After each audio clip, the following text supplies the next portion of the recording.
오늘 오전에 윤석열 대통령이랑 이재명 대표가 만났습니다. 예. 드디어. 네. 국회 시정연설 앞둔 환담 자리였는데요. 사실 시간이 짧아서 이제 뭐 많은 대화가 오갔을 것 같진 않은데 그래도 대통령과 야당 대표 첫 만남이었는데 어떤 대화가 나왔다고 하나요? 예, 일단 오부 요인하고 이제 다 같이 만난 거죠. 이재명 네. 대표만 만난 게 아니라 그리고 다른 당 대표들하고 원내대표까지 같이 만나는 자리였고요. 오늘 윤석열 대통령은 이제 국회 시정연설을 위해서 붉은색 넥타이를 메고 오전 9시 42분쯤 김진표 국회의장과 함께 국회 접견실에 들어갔습니다. 여기에는 이제 김영주 국회 부의장, 정의당 이정미 대표, 김기현 국민의힘 대표 그리고 이재명 더불어민주당 대표 등이 이제 있었고 악수를 했습니다. 네. 윤석열 대통령은 이재명 대표에게 오셨어요? 오랜만입니다라고 말하며 짧게 악수를 했습니다. 이재명 대표는 이제 미소를 살짝 띠고 아무 말도 하지 않았다라고 합니다. 이 대표는 윤 대통령이 환담장에 들어가기 13분 전인 오전 9시 29분쯤 이제 미리 도착을 했고요. 네.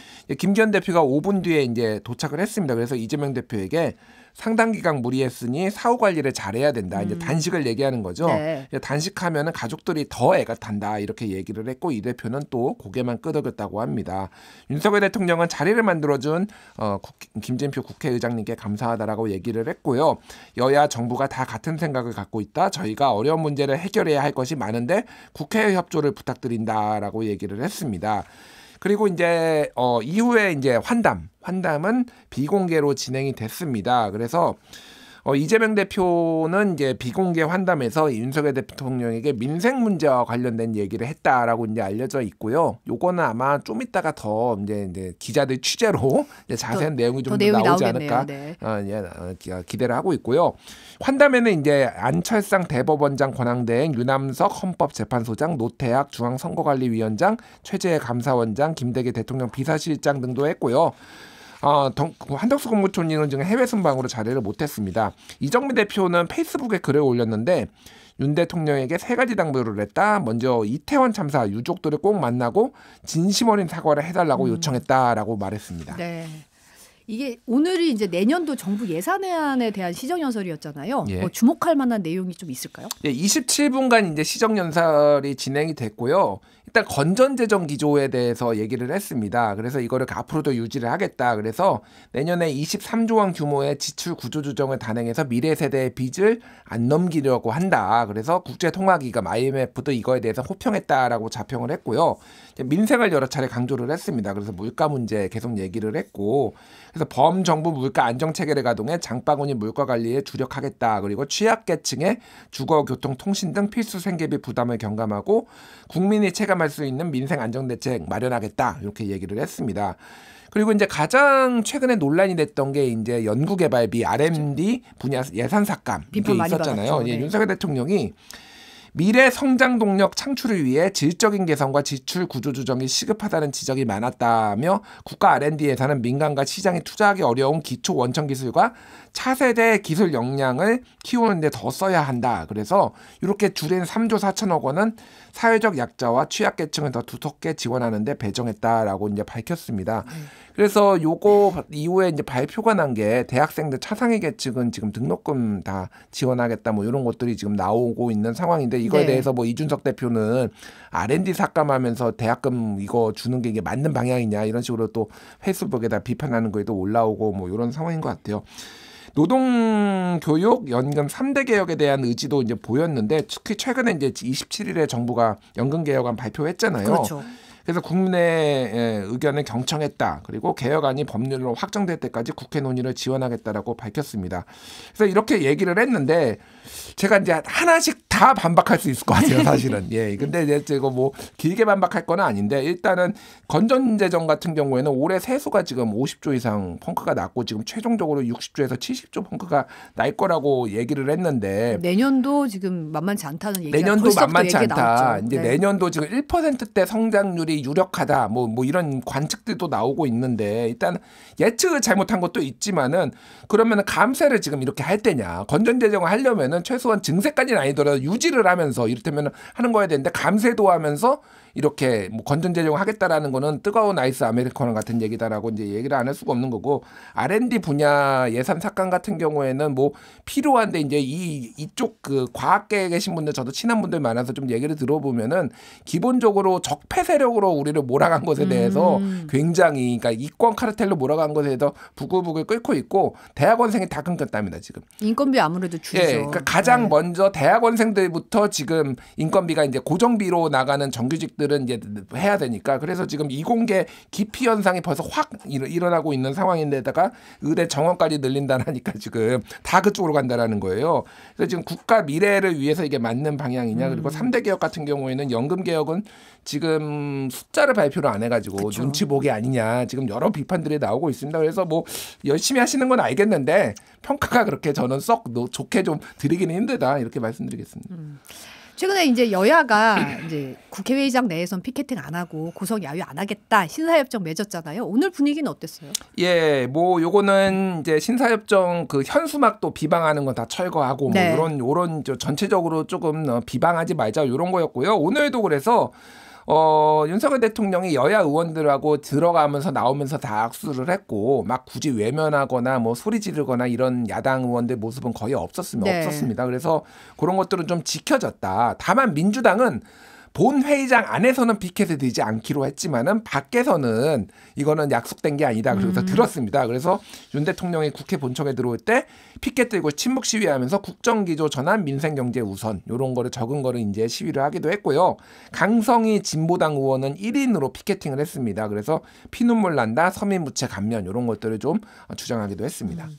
윤석열 대통령이 이제 어제 국무회의 비공개 발언에서 칼국수집 주인이 외국인 노동자 임금이 내국인과 동등하게 지불해야 한다는 국제노동기구 핵심 협약 문제를 더 잘 알고 있다. 이런 말을 했어요. 이거 뭐 어떤 의미로 봐야 될까요? 그러니까 쉽게 얘기를 하면은 지금 요 얘기는 그러니까 외국인 노동자 임금을 차등 지급해야 된다. 그러니까 이를테면 최저임금을 외국인 노동자와 국내 노동자를 차등 지급해야 된다라는 주장이나 마찬가지거든요. 그러니까 네. 이게 이런 모순이 있다라는 건데 일단은 ILO 이제 국제 노동기구의 이 이제 핵심 협약에 비준한 국가가 조항마다 다르지만 한 187개국 됩니다. 그러니까 전 세계가 대부분 가입한 건데 여기에 그럼 우리가 탈퇴를 하는 것이 맞느냐라는 첫 번째 문제 제기가 있고 두 번째는 사실은 이 최저임금을 외국인 노동자를 대우를 해가지고 동등하게 주는 거는 인권보호 차원에서도 있지만은 만약에 외국인 노동자를 최저임금을 낮게 하면은 우리나라 노동자를 안 써버립니다. 지금도 이들이 이제 여러 가지로 경쟁력에서 지금 밀려나고 있는 뭐 이런 상황인데 만약에 막 반값이라고 하면은 다 외국인 노동자 쓰죠. 그러니까 이게 단순히 그런 문제가 아닌 거죠. 그러니까 우리 노동자를 보호하기 위해서도 이런 제도가 있는 거거든요. 근데 네. 이게 윤석열 대통령이 칼국수집 얘기를 하나를 듣고 와서 이렇게 툭 던지는 방식이 이게 맞는 방식이냐. 그럼 보관이 뭐냐 그러면은 차등 적용할 거냐. 그럼 어떻게 우리나라 노동자들을 지금 블루칼라 노동자들을 보호할 거냐까지 같이 나와야 되는데 저는 들으면서 약간 무책임하다. 약간 이런 식으로 툭툭 던질 문제가 아니다. 이 문제는. 그런 생각이 좀 들었습니다. 그래서 어쨌든 어제 그 국무회의 비공개 발언에서 이런 발언들이 상당히 민심을 경청했다라고 하면서 많은 얘기들이 나왔거든요. 네. 그래서 뭐 여러 가지 이제 얘기가 나왔는데 요게 이제 최근에 민생 행보하고 좀 밀접하게 좀 관련이 있는 것 같고 그래서 이를테면 금융 이제 뭐 이자 부담 뭐 이런 것들이 좀 피눈물 난다 이런 얘기들이 네. 나오니까 이거는 금융권에 대한 좀 압박으로 이어질 수도 있겠다 뭐 이런 관측들도 좀 나오고 있고 그러고 있습니다. 예. 네. 다음은 이제 또 뜨거운 이슈가 하나 또 터졌는데 국민의힘이 당론으로 김포시의 서울시 편입을 추진한다고 해서 논란이 일고 있는데요. 먼저 관련한 여야의 입장 영상으로 보고 오겠습니다. 행정구역과 밖에 나눠져 있을 뿐이지 사실 서울 생활권이고 서울 문화권인데 뭐 면적을 따져봐도 런던, 뉴욕, 베를린, 베이징 이런 데 비교해보니까 서울시 면적이 좁아요. 굉장히 뜬금없는 발표였다. 그리고 이런 행정구역 개편은 신중하게 검토할 사항이다. 근데 사실 예. 이제 김기현 대표가 어제 김포 한강 기지에서 열린 그 수도권 신도시 교통대책 마련 간담회 자리에서 이 얘기가 나온 거잖아요. 예. 당 내부 검토를 거쳐서 결론을 내렸다고 한 거는 상당히 진전된 안인 것 같은데. 그러니까요. 예, 일단 요 과정을 좀 말씀을 드릴게요. 그러니까 김동연 경기도지사가 지난 지방선거에서 경기 북도를 이제 경기 북부 자치도 네. 예, 요거를 이제 공약으로 내걸었습니다. 그러니까 경기 이제 도청이 수원에 있고 그리고 이청사가 이제 의정부에 있는데 대부분의 어떤 행정이나 이런 것들이 남쪽을 중심으로 이루어지다 보니까 북부에서 소외론이 있었고 그래서 의정부를 중심으로 그 위쪽에 있는 도들이 우리는 북도를 따로 만들겠다 이런 얘기들이 있었고 그거를 이제 어느 정도 받아들인 거거든요. 근데 이제 기준이 한강 이남은 이제 보통은 남도 그리고 한강 이북은 이제 북도 이렇게 돼야 되는데 김포 같은 경우에는 그러니까 한강 이제 서울 보시면 알겠지만은 북한강이 이렇게 남한강하고 만나서 나라에서 다시 올라가요. 이렇게. 네. 그래서 임진강하고 만나잖아요. 네. 그러니까 이게 김포가 한강 밑에 있는데 옆에는 강화도가 있고 오른쪽에는 파주가 있습니다. 그리고 밑에는 그러니까 인천이 있어요. 이게 상당히 네. 이렇게 올라가 있죠, 사실은. 그러니까 얇게 서울하고 붙어 있다가 위쪽에 이렇게 커지는 이런 구조인 거죠.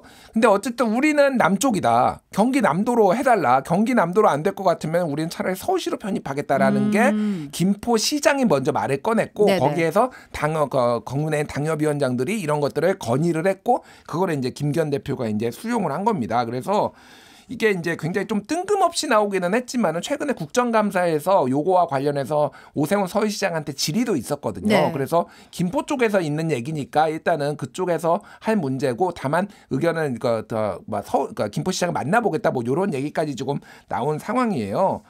그래서 전체적으로 보면은 이제 요거는 이제 행정적인 맥락인 거고 국민의힘에서 요거를 꺼내든 거는 조금 지금 수도권 판세가 굉장히 어렵다 보니까 조금 판을 흔들어 보겠다. 김기현 대표. 그리고 김기현 대표가 최근에 존재감이 없잖아요. 인용한 혁신위원장까지 이제 나오고 그리고 이제 그 영남 중진들 수도권 출마 이런 얘기가 나오니까 혹시 김포를 출마하려는 거 아니야? 뭐 이런 얘기까지 이제 다양한 관측들이 지금 얘기가 나오고 있습니다. 근데 이제 실제 현실성이 있는 아닌지에 대해서 얘기가 좀 나오고 있어요. 이게 그냥 당론으로 정한다고 그냥 정해지는 건 아닐 것 같아요. 그렇죠. 이거는 이제 법률 사항이에요. 그러니까 그래서 일단은 김포시가 서울시에 편입되려면은 주민투표를 거쳐야 됩니다. 근데 김포시도 거쳐야 되고요, 서울시도 거쳐야 되고요, 경기도도 거쳐야 돼요. 그러니까 법으로 바꿔야 되는 문제입니다.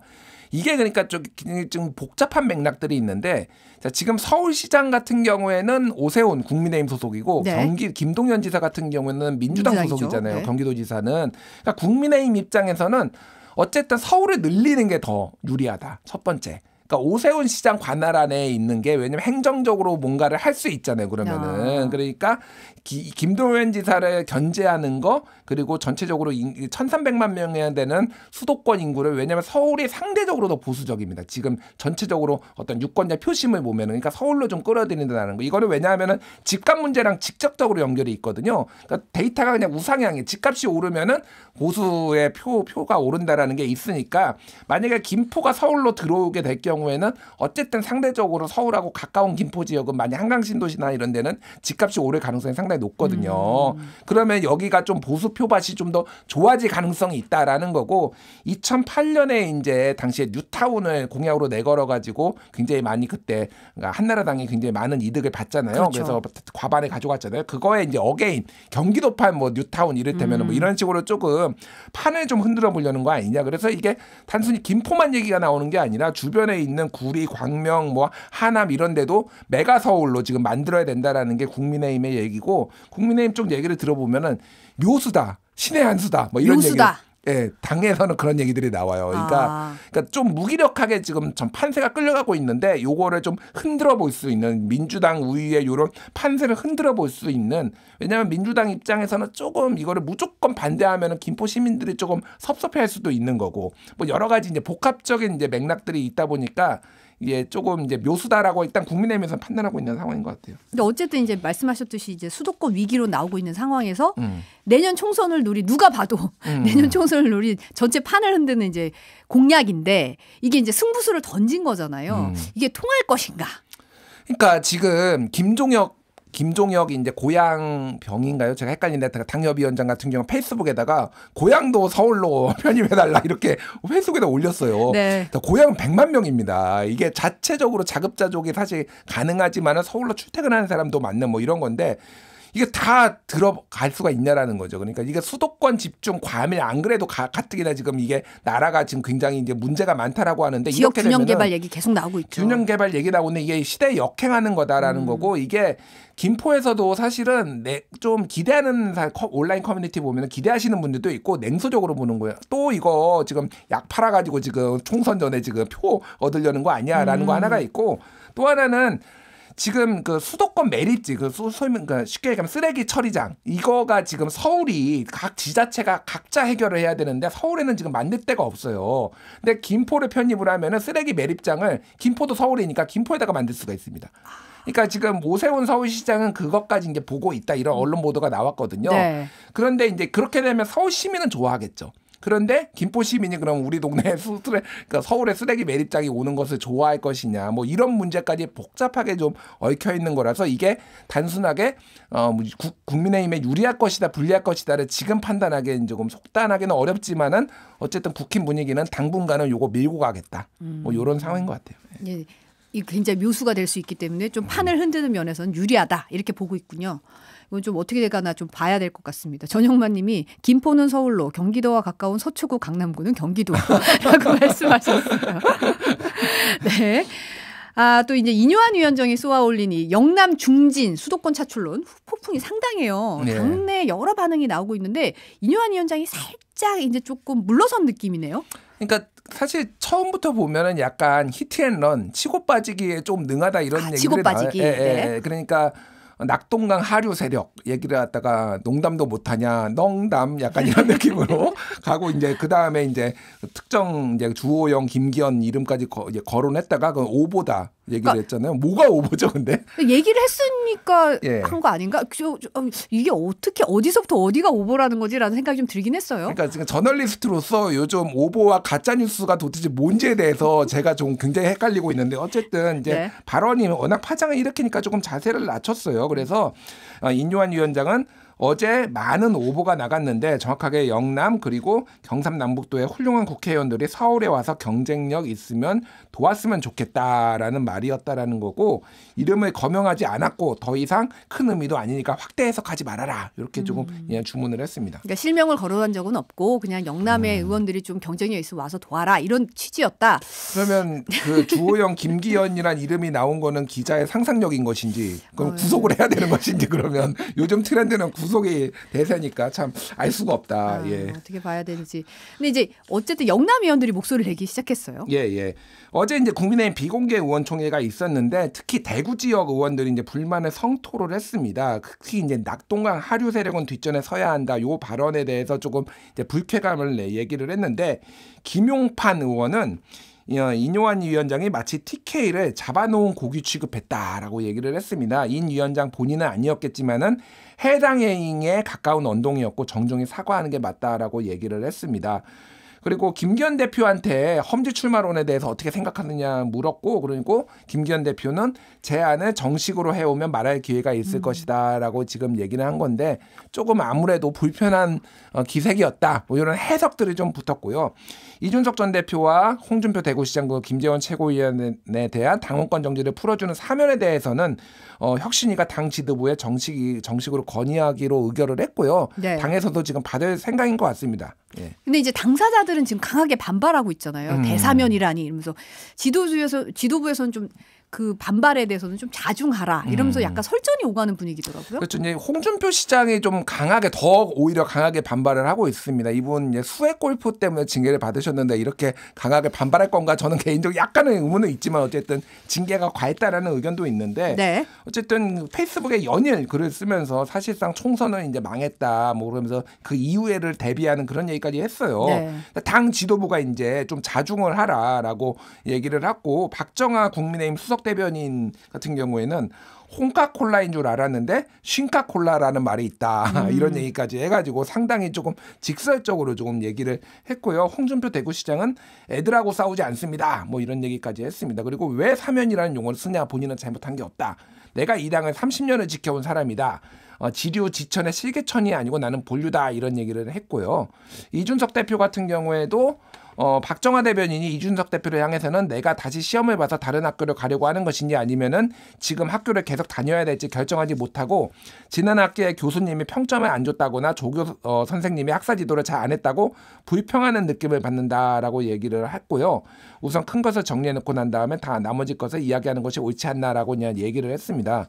그래서 국민의힘 분위기를 조금 말씀을 드리면은 지금 김병민 최고위원은 대사면에 대해서 될 때까지 하겠다. 될 때까지? 예. 그 여러 차례 하겠다. 진전성을 가지고 한다라는 건데 다른 분들이 대체로 국민의힘의 주류에 가까운 분들이 얘기를 나오는 거는 이렇게까지 해줬는데 이준석과 홍준표가 외면하는 걸 보면은 이들이 문제다.